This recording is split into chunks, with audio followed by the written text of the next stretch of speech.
Ayer, sobre la hora del programa, antes de que arranque pasaron cosas, ya la veíamos porque acababa de terminar, hacía media hora que había terminado la defensa de Cristina Fernández de Kirchner a través de su cuenta de YouTube, y la veíamos ya bailando en el balcón de su despacho en el Senado, ahí en la fachada del Congreso, ante una multitud que la estaba vitoreando y a la que ella arengaba a cantar,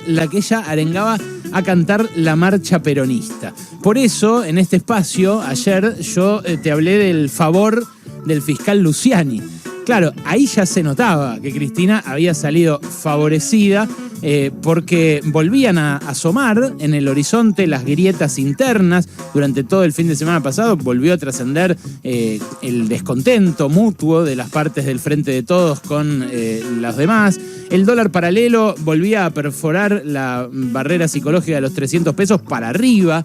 Ayer en el contado con liqui eso es lo que se registró. Sergio Massa acababa de anunciar un ajustazo fiscal realmente tremendo, que incluye, por ejemplo, 15.000 millones de pesos de recorte sobre la infraestructura para los jardines maternales. Que yo pienso, digo, yo que tengo hijos chiquitos y que Maite va al jardín, digo, no sé en qué una generación en el jardín de infantes de sus hijos chiquitos, o sea, ¿cómo vas a recortar ahí? Bueno, ahí recortan, entre otros rubros. Y ahí, en ese contexto de desconcierto para muchos, apareció Luciani.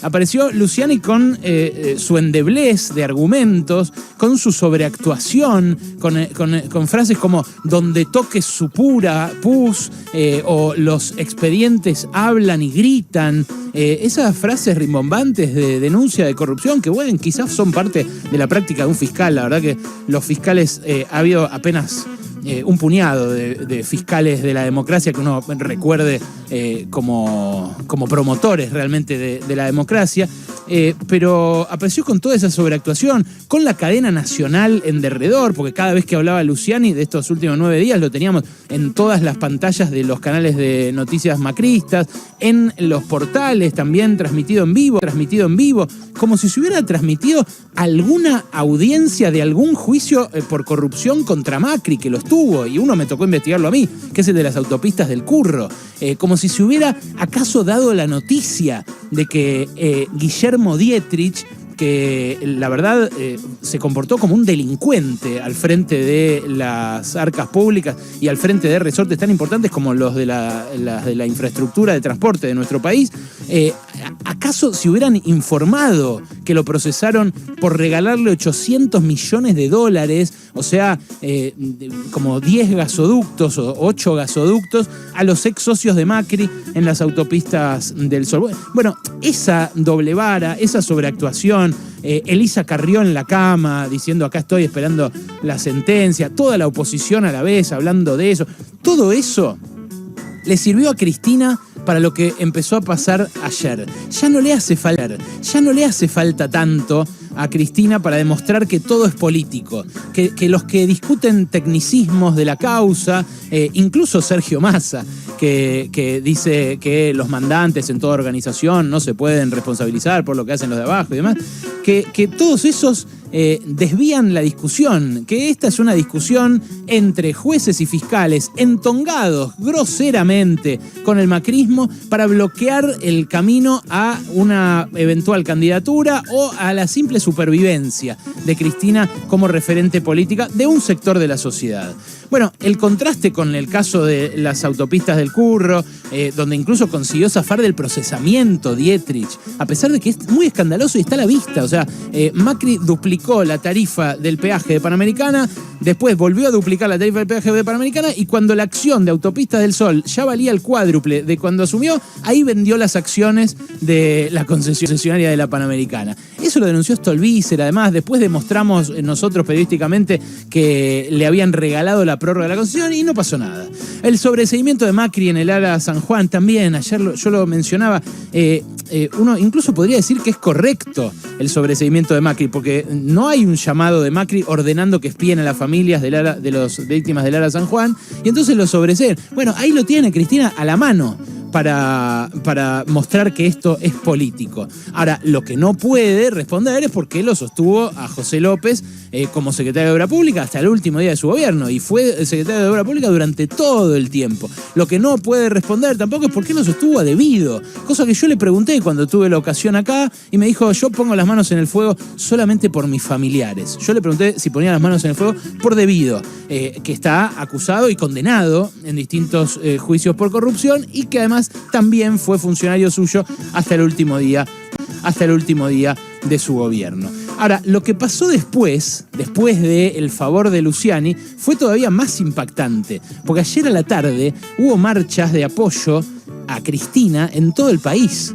Hubo una vigilia en su departamento de Recoleta. En la puerta del departamento de Recoleta se encontraron sectores del peronismo que no tenían diálogo y que incluso se estaban torpedeando mutuamente. Se encontró Ofelia Fernández, por ejemplo, que el Frente Patria Grande acaba de tener una ruptura por la crisis del gobierno. Se encontró Ofelia Fernández con José Luis Gioja. José Luis Gioja, el peronismo más tradicional de las provincias, que voló en un avión especialmente para venir a bancarla a Cristina. Salieron comunicados en solidaridad con ella hasta el movimiento Evita, que la odia y que ella los odia también a los del movimiento Evita, y que los criticó políticamente y que todo el tiempo recuerda cómo apoyaron a Randazzo, cree que le fueron útiles a Macri para ganarle en 2017 y demás. Salieron tweets de apoyo de Vilma Ibarra, que es específicamente contra Cristina, tan focalizado en Cristina que se titula así: Cristina contra Cristina. Escribió un tuit en su defensa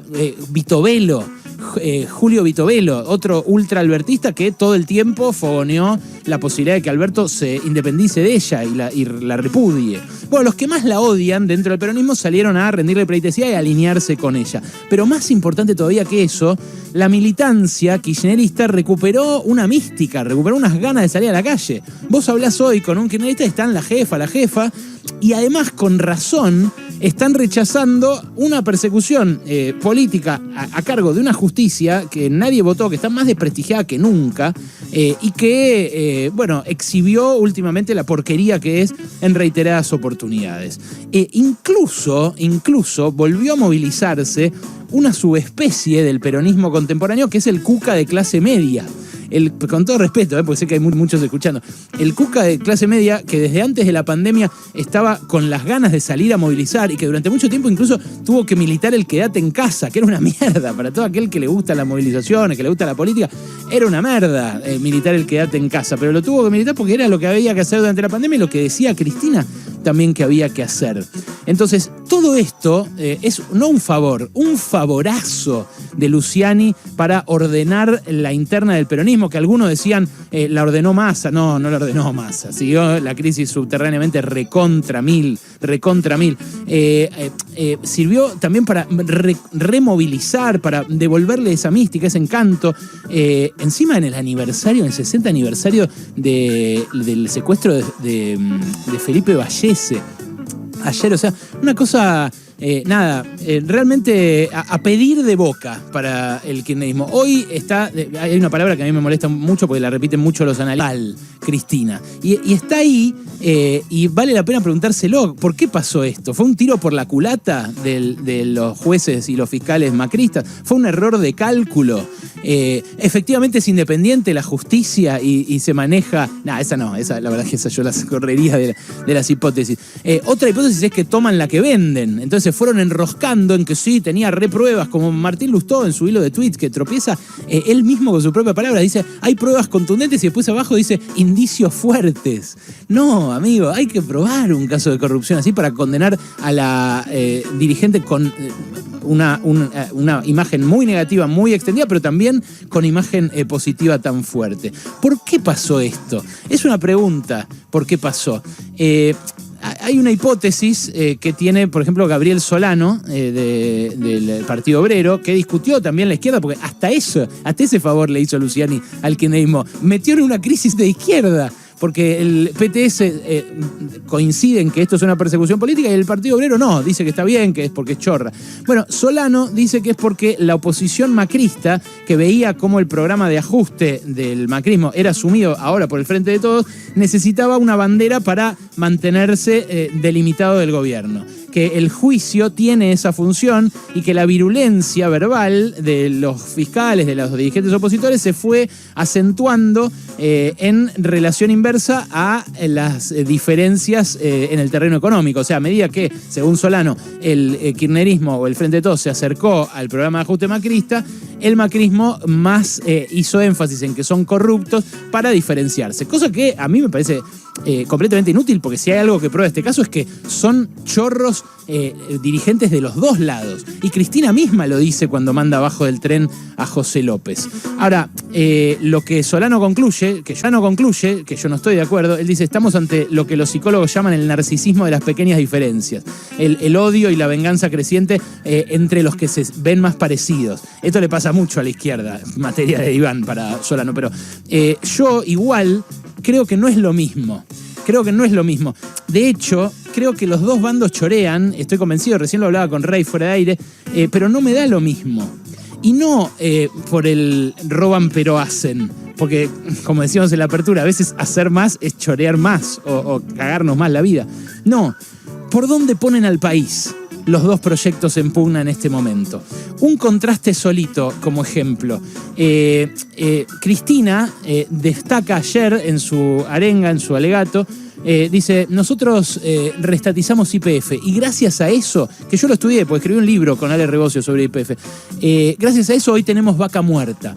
Y uno podrá decir, vaca muerta lo íbamos a tener igual porque lo iban a descubrir los privados, seguía en manos privadas, pero quizás no a tiempo, quizás 10 años después. Y 10 años después quizás ya estamos en el terreno del no uso de carbono. Entonces, capaz ya no nos servía, no lo podíamos explotar tanto.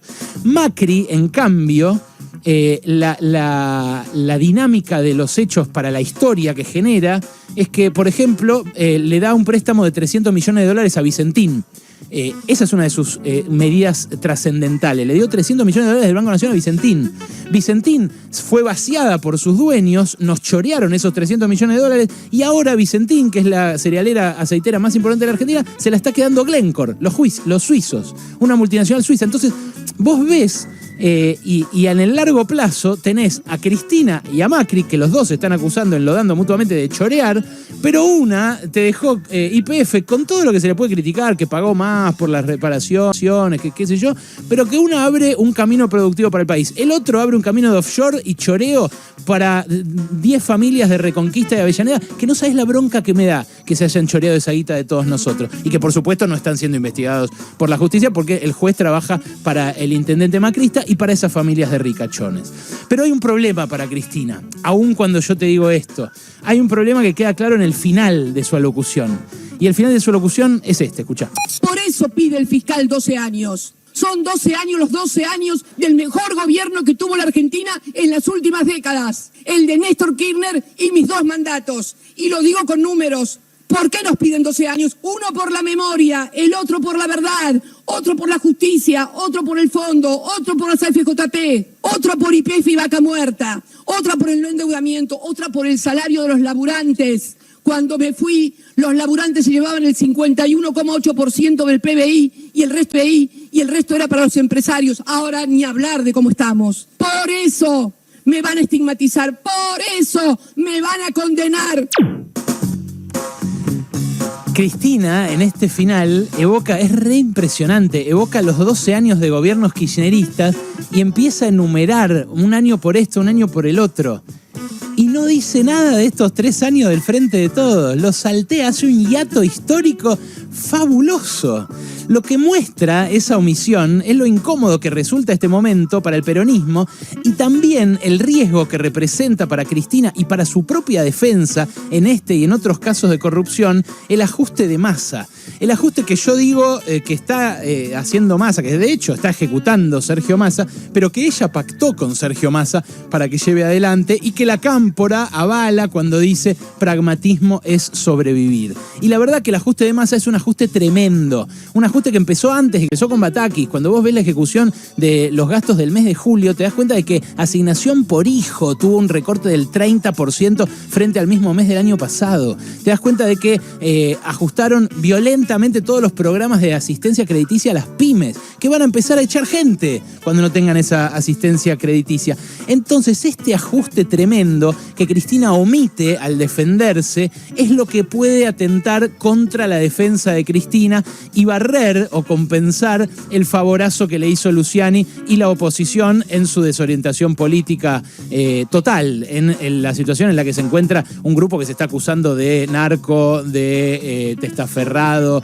de nada, se están matando también ellos. Es un contexto muy interesante para ver, porque justamente lo que marcó la diferencia para que Cristina sea hoy esa referenta que, a pesar de todas las denuncias de corrupción, las causas, a pesar de todos los medios en contra, de todas las embajadas en contra y demás, sigue concitando esa adhesión que concita. Ese 30% intenso, aunque el otro 70% haya 60% que la odie. Bueno, esos que la bancan por algo que ahora no está haciendo. Ahora está haciendo lo contrario. Por eso creo que el ajuste de masa amenaza la defensa de Cristina y que por eso ayer quizás se olvidó de esos 3 años a la hora de contar sus 12.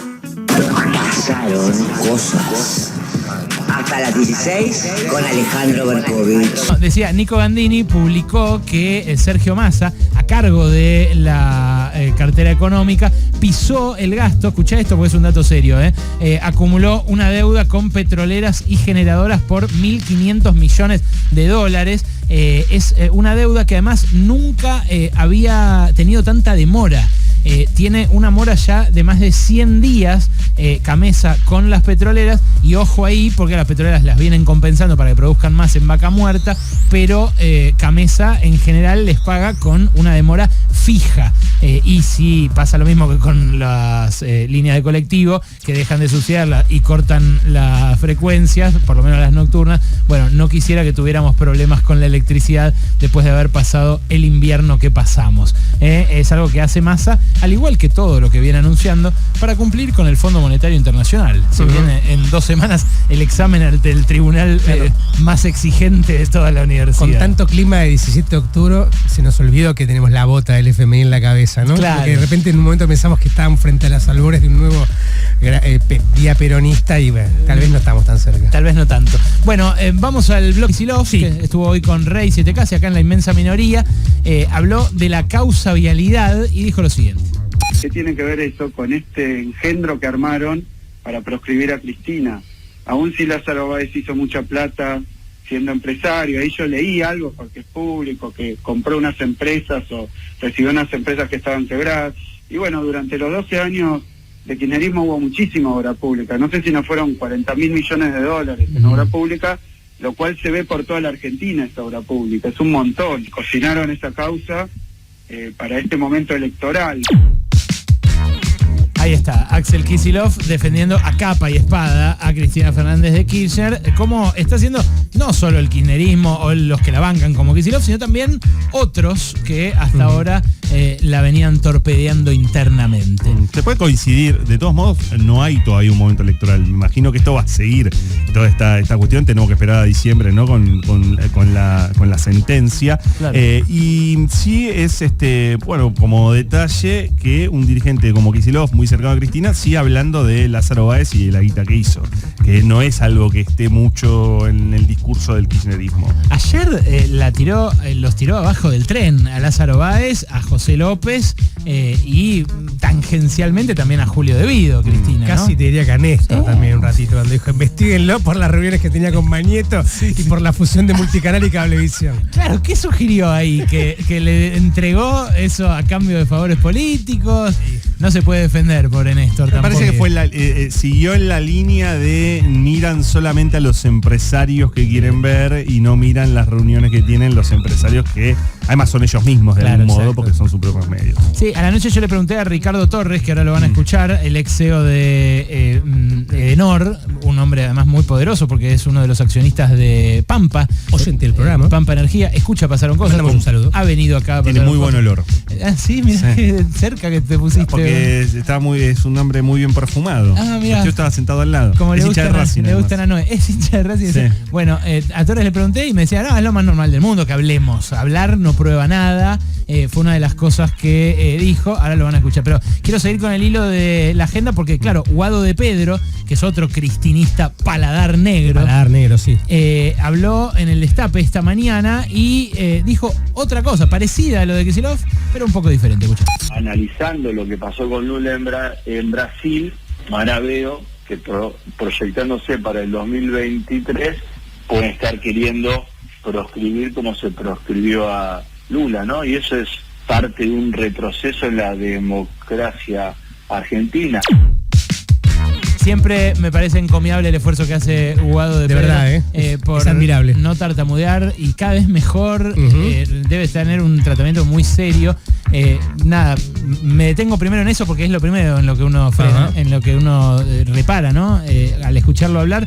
Pero lo que dice responde un poco a lo que preguntabas vos, Wall. ¿A qué se refieren con momento electoral? Claro, ya el 2023 y preparar una proscripción, que es básicamente, además allá de los 12 años, porque ayer Cristina hizo mención, vos lo decís en tu editorial, a esos 12 años que piden, pero sobre todo la inhabilitación especial que pide para Luciani. siempre. Para siempre. Para ejercer cargos públicos. Hoy lo decía Ernesto, me pareció interesante lo que comentaba. Él decía, yo creo que Cristina es culpable de varios de los delitos que se le imputan en este caso, pero creo que es más importante mantener la democracia y que esto implica que se puedan presentar todos los candidatos a los que mucha gente quiere votar, que en este caso castigar un delito como la corrupción. Me parece que es una disyuntiva que aparece en la cabeza de mucha gente, fuera del fanatismo, ¿no? Porque después hay fanáticos que la escuchan a Cristina, ya no les importa nada de las pruebas, quieren que sea culpable o consideran que es inocente y no les importa nada de lo que se discute. Y es curioso que hay cierto sector de la oposición, digamos, la oposición al kirchnerismo, digo, que tiene un pensamiento bastante como inmediato y no a largo plazo, porque si realmente lo que quieren hacer, como señalaba Kicillof, como señalaba De Pedro, es hacer lo que hicieron con Lula en Brasil, ahora Lula va a volver con todo. Claro, es un poco lo que vos venías diciendo en tu editorial. Es decir, la proscripción y la persecución no genera... lo mismo pasó con Evo, con el golpe en Bolivia, que también es eso, puede no volver Evo al poder, pues irá otro, pero está Evo en el poder. Volver más, claro. Hay un detalle también bastante impresionante que habla de cuestiones que tienen que ver con lo político, con el poder judicial y demás, que a Lula, y también a Dilma, bueno, a Dilma directamente le armaron un golpe, pero a Lula se lo hicieron cuando Lula estaba en la oposición, es decir, cuando el PT se había tenido que ir del poder. En este caso, el Frente de Todos está gobernando. Sí. Y se lo está haciendo a una vicepresidenta. Es como muy curioso de cómo funciona el poder judicial y cómo responde dentro de la lógica de este armado. Bueno, por eso tipos como Rodolfo Tailade dicen que esto es responsabilidad de Alberto Fernández, de que la estén persiguiendo, dice él, a Cristina en un gobierno peronista. Claro, lo que le debe estar reprochando, no lo dice así abiertamente, es que no haya empujado la reforma judicial a principio del gobierno, cuando tenía mucho poder y estábamos todos de acuerdo en que lo que había hecho Macri era un desastre. Él quiso avanzar una reforma de la que en realidad no estaba de acuerdo Cristina. Tuvieron ahí, incluso con el procurador, ¿no? Tuvieron ahí una diferencia muy importante. Rafecas. Son rafecas. Bueno, en fin, cosas que pasan ya a esta altura, ¿no? Ya van 3 años de gobierno, se podrían haber puesto de acuerdo un poquito antes. Patricia Bullrich habló sobre lo que dijo Cristina en esa hora y media ayer y lo evaluó de la siguiente manera. Creo que lo que hace Cristina Fernández de Kirchner con esto es encerrarse más. Al querer cambiar el eje y entrar en un discurso ya delirante, es una prueba clara, ¿no? Confesión de partes, relevo de pruebas, ¿no?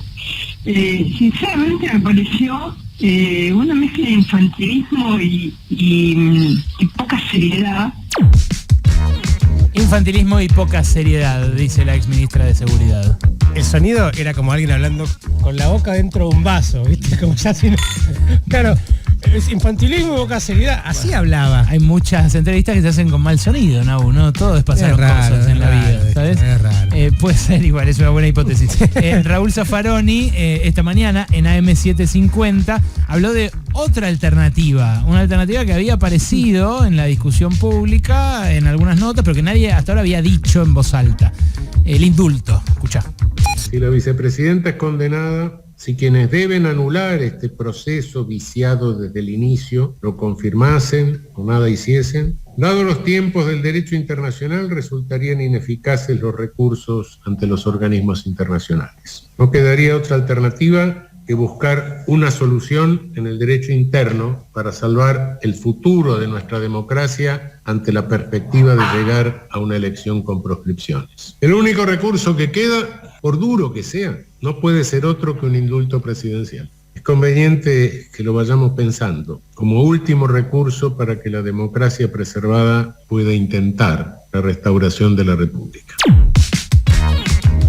Yo pensé que era una entrevista, pero es medio como que está dando un discurso. Como leyendo un fallo. No, mandó un audio, me da la impresión que mandó un audio de WhatsApp. Ok, y lo había redactado porque es un ex juez de la Corte Suprema, no es que dice boludeces como nosotros al aire. Claro.